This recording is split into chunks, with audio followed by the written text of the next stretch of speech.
Hello everyone, welcome back to my channel. So today I am going to discuss important article from the Hindu newspaper. So first article is related to scaling climate adaptation. So first point is India is among the most climate vulnerable countries, facing hundreds of extreme weather events from since 1995 to 2024, causing massive economic losses and affecting over a billion people, highlighting urgent need for adaptation. तो India among the most climate susceptible country है जो face कर रहा है hundreds of extreme weather events from कब से 1995 से और 2024 तक, जो क्या है कॉज कर रहा है एक मैसिव इकोनॉमिक लॉसेस और अफेक्ट कर रहा है over a billion people,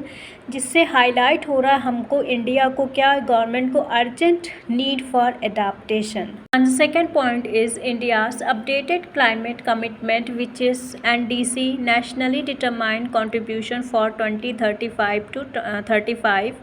focused on integrating climate resilience into development, including coastal protection, infrastructure, disaster preparedness, heat mitigation and sustainable livelihood. तो इंडिया ने अभी जो अपना अपडेट किया है climate commitment which is nationally determined contribution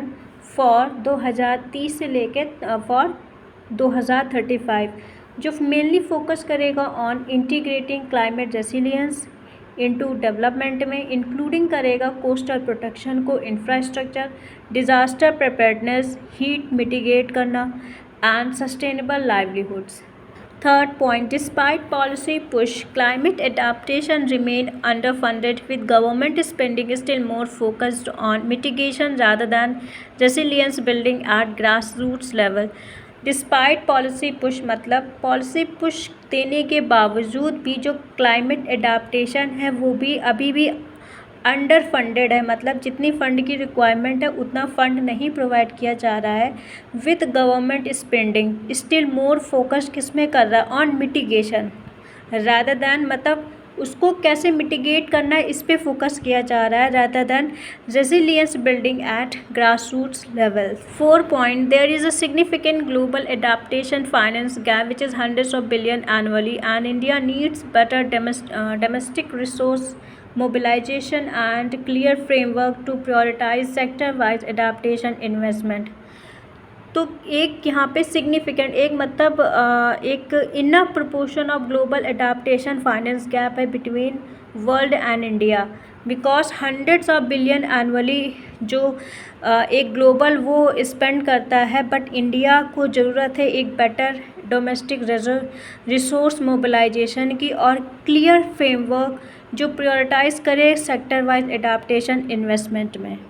5 point, existing climate finance framework in India are still largely mitigation oriented,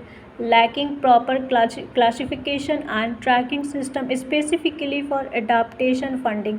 तो जो अभी एग्जिस्टिंग जो प्रेजेंट में क्लाइमेट फाइनेंस फ्रेमवर्क है इंडिया में वो लार्जली डिपेंड है ऑन मिटिगेशन ओरिएंटेड पर, जो लैक है proper classification and lacking tracking system specifically for adaptation funding. 6 point, successful models like climate resilient village, that is Tamil Nadu initiative, show that community based locally tailored solution covering water management, agriculture, renewable energy and livelihoods can effectively build resilience. तो successful model जो Tamil Nadu represent कर रहा है, जैसे climate resilient village which is Tamil Nadu का जो initiative है वो शो कर रहा है कि जो कम्युनिटी बेस्ड हो गया, लोकली टेलर सॉल्यूशन जैसे कवर करता है वाटर मैनेजमेंट को, agriculture, renewable energy and livelihood, वो इफेक्टिवली बिल्ड कर सकता है on resilience. 7 point, strong institutional mechanism are needed at state, district and local level, including regular climate risk assessment, better data system, capacity building and integration of adaptation into budgeting and planning. तो एक strong institutional mechanism की requirement है at the state, district and local level पर, जो include करेगा regular climate risk assessment को, better data system और capacity building and integration की रिक्वायरमेंट है ऑफ एडाप्टेशन इनटू बजटिंग, उसके लिए fund and proper planning. 8 point locally led adaptation is critical, empowering panchayats, urban local bodies and communities in planning and decision making ensure more effective, inclusive and sustainable climate action at a grassroots level. तो जो locally lead adaptation है वो important है, जो empower करेगा पंचायत को, urban local bodies को और कम्युनिटीज़ को इन मेकिंग प्लानिंग और डिसीजन मेकिंग, जो इंश्योर करेगा more effective, inclusive and sustainable climate action at a grass root level, at a basic level. The second article is related to tribal welfare. So first point is the Union Ministry of Social Justice has highlighted that lack of support from state government is a major hurdle in extending welfare scheme to denotified nomadic and semi nomadic tribes. तो union ministry of social justice ने ये highlight किया है कि without support of state government ये एक major hurdle है कि हम वेलफेयर स्कीम प्रोवाइड नहीं कर पा रहे हैं डी नोटिफाइड और नोमैडिक और सेमी नोमैडिक ट्राइब्स को.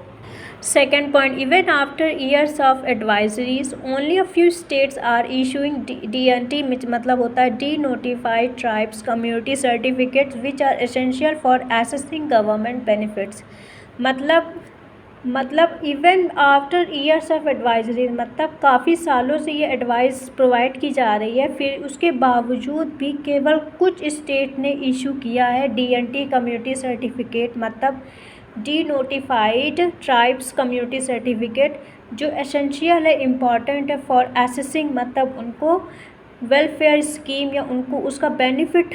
पहुंचाना, उसके लिए सर्टिफिकेशन का होना इम्पॉर्टेंट है. Third point, many states and union territories have not yet provided proper data including population estimates and list of eligible DNT beneficiaries for welfare scheme like housing under प्रधानमंत्री आवास योजना ग्रामीण. तो बहुत से स्टेट और union territories जो हैं उन्होंने अभी तक कोई प्रॉपर डेटा प्रोवाइड नहीं किया है, इंक्लूडिंग पॉपुलेशन एस्टिमेट, जो list of eligible DNT beneficiaries हैं फॉर वेलफेयर स्कीम, जैसे हाउसिंग अंडर प्रधानमंत्री आवास योजना ग्रामीण. 4 point, the absence of community certificates has significantly restricted DNT communities from claiming benefits meant for them, worsening their socio-economic condition. मतलब absence of community certificate, मतलब उन जिनके पास community certificate नहीं है, absence of community certificate, वो significantly क्या कर रहा है, उनको रिस्ट्रिक्ट कर रहा है DNT कम्युनिटीज़ को फ्रॉम क्लेमिंग बेनिफिट, जो उनको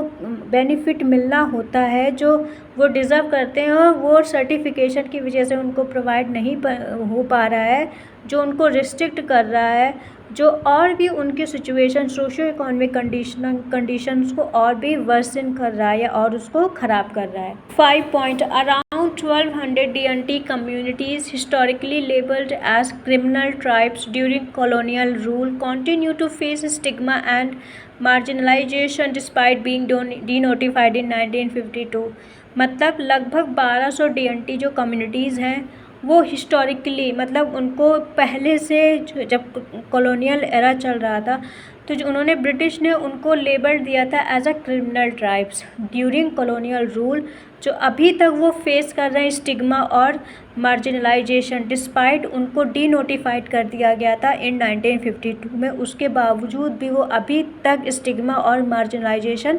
फेस कर रहे हैं. 7 point, community leaders are demanding either proper inclusion in existing categories or a separate classification to ensure targeted welfare and recognition. तो जो कम्युनिटी लीडर्स हैं वो लगातार ये डिमांड कर रहे हैं कि या तो आप प्रॉपर इंक्लूज़न कीजिए उनको, या तो उनको एग्जिस्ट कीजिए कैटेगरीज, और या तो उनको एक सेपरेट क्लासिफिकेशन प्रोवाइड कीजिए जिससे इंश्योर हो targeted welfare or recognition. 8 point, the government has indicated that upcoming census, which is 2027, will help in accurately identifying and counting these communities, which may improve policy planning and delivery of benefits. तो government ने ये indicate किया है कि जो अभी आ रहा है अपकमिंग सेंसस जो होगा 2027 पे, वो हेल्प करेगा इनको एक्यूरेटली उनको आइडेंटिफाई करने में और उनकी काउंटिंग करने में दीज कम्युनिटीज़ को, जो क्या होगा वो में इम्प्रूव कर सकता है पॉलिसी प्लानिंग को और डिलीवरी ऑफ बेनिफिट्स।